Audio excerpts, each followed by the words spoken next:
이재명 대표가, 민주당 이재명 대표가 자신이 1심에서 징역형을 선고받았던 선거법재판부에, 항소심 재판부에 위헌법률 심판을 신청했다는 소식입니다. 위헌법률 심판 신청을 제청했다. 이 얘기는요,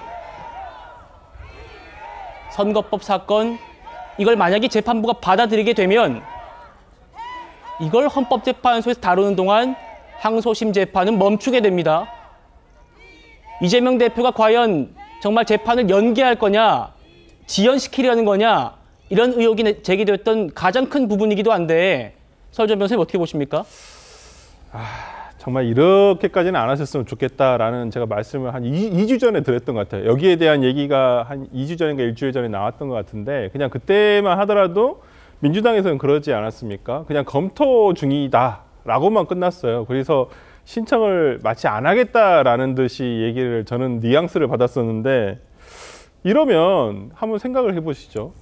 왜 이 본인의 죄를 규율하고 있는 지금 공직선거법상 허위사실 공표죄에 대해서 위헌법률 심판을 신청했다는 것은 본인은 허위사실 공표를 인정하는 거 아닌가요? 그러니까 본인이 유죄로 인정되는 법률에 대해서 위헌법률을 신청한다는 것이잖아요. 그러면 본인은 지금까지 얘기했던 재판에서 얘기를 했던 것이 무죄다라고 얘기하는 것인데 무죄가 아닌 거였잖아요. 유죄잖아요. 아니 본인이 무죄라고 한다면 왜 본인에 대해서 규율되는 법을 위헌법률 심판을 제청하죠? 당연히 무죄라고 했는데 무죄를 다투면 되는 거죠. 그 법 적용이 아니다. 근데 지금 이재명 대표 측에서 저렇게 위헌법률 심판 제청한다는 것은 그것은 곧 본인이 허위사실 공표를 인정한다는 것밖에 안 되거든요. 글쎄요, 저는 이런 재판 전략으로 하는 것이라고 생각합니다만 저는 받아들여지지는 않을 거라 생각을 하고요. 네. 신속하게 재판이 마무리가 되는 게 맞지 않나라는 생각을 해봅니다. 자, 구정현 변호사님. 이재명 대표 쪽에서 이렇게 말합니다. 다양한 매체로 실시간 팩트 체크되고 있는 상황, 선거 상황에서 허위사실 공표죄를 두는 게 우리 선거 문화에 맞는지 고민이다. 어떻게 보십니까? 그 고민은 입법자들이 이미 다 했어요. 그리고 헌법재판소에서도 여러 차례 고민해서 만장일치로 합헌이라고 했어요. 그러니까 이재명 대표는 고민을 한다는 변명으로 재판 지연에 꼼수를 더 이상 부리지 말았으면 좋겠고 이런 꼼수는 법 좀 아는 사람들은 다 예측했던 거예요. 심지어 저는 이렇게 말도 안 되는 꼼수를 부릴 거라고 예상을 해서 작년 11월에 1심 판결 나자마자 그 다음 주에 정말 꼼수를 부리려면은 위헌법률 심판 제청 신청을 할 것이다라고 써놨어요. 제가 그때 써놨던 이유가 정말 자범처럼 행동하는 거에 대해서 나중에 근거를 남겨서 부끄러움을 느끼라고 써놓은 건데 정말 아니나 다를까 진짜에서 정말 놀랬습니다. 정말 제가 설마 이런 부끄러운 짓은 안 하겠거니 해가지고 하지 말란 차원에서 미리 써놨는데 어떻게 그렇게 똑같이 행동하나.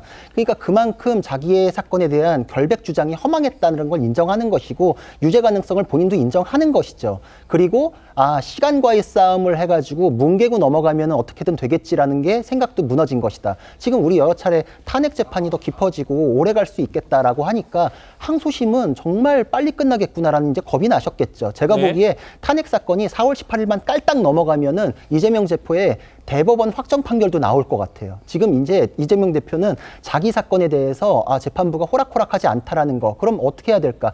그렇게 여론의 비판을 받았음에도 그 꼼수라고 모두가 얘기하는 그걸 한 걸 보면은 진짜 보여줄 거 다 보여줬고 미천 다 드러났다 이런 생각이 듭니다. 자 지금 강성필 부대변인님. 네. 대통령 탄핵 심판과 이재명 대표 선거법 항소심 재판이 달리기를 하고 있었습니다.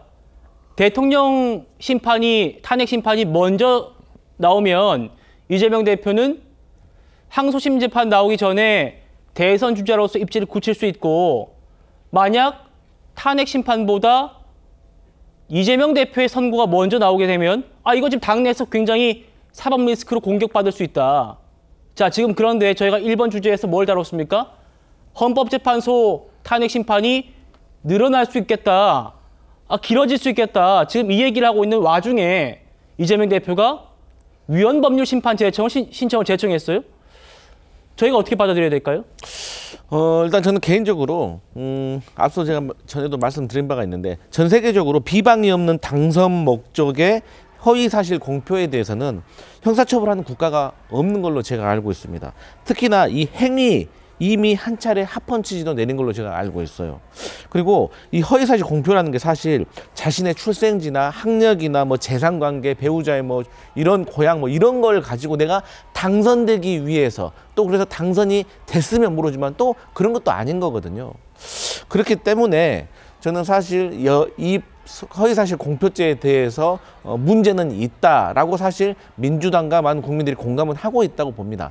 다만 지금까지 이 위헌 법률 제정에 대해서 망설였던 것은 지금 이렇게 혹시라도 윤석열 대통령이 헌법재판소라든가 형사재판에 있어서 재판을 지연하려고 하고 또 재판부를 흠집내려고 하는 이런 상황이 있는 반면에 과연 이재명 대표도 혹시 이렇게 오해를 받을 수 있지 않을까라는 정무적인 판단에서 저희가 망설여왔던 건 사실인데 또 한편으로는 이렇습니다. 어차피 이재명 대표가 유죄가 나오든 무죄가 나오든 또 결국에는 여권에서는 이거 대법까지 가야 된다. 그리고 또 대통령의 당선이 된다고 하더라도 이것은 소추가 이미 된 것이기 때문에 재판은 진행해서 결과에 따라서 뭐 대통령직을 사퇴까지 해야 된다. 이런 주장까지도 나올 수 있는 상황이기 때문에 이런 것을 애초에 조금 털고 가려는 것이 아닌가, 판단을 통해서 털고 가려고 하는 것이 아닌가 하는 그런 의도로 보이는데 어쨌든 저도 방금 속보로 네. 접했기 때문에 또 당에서 한번 살펴봐야 될 일인 것 같습니다. 예.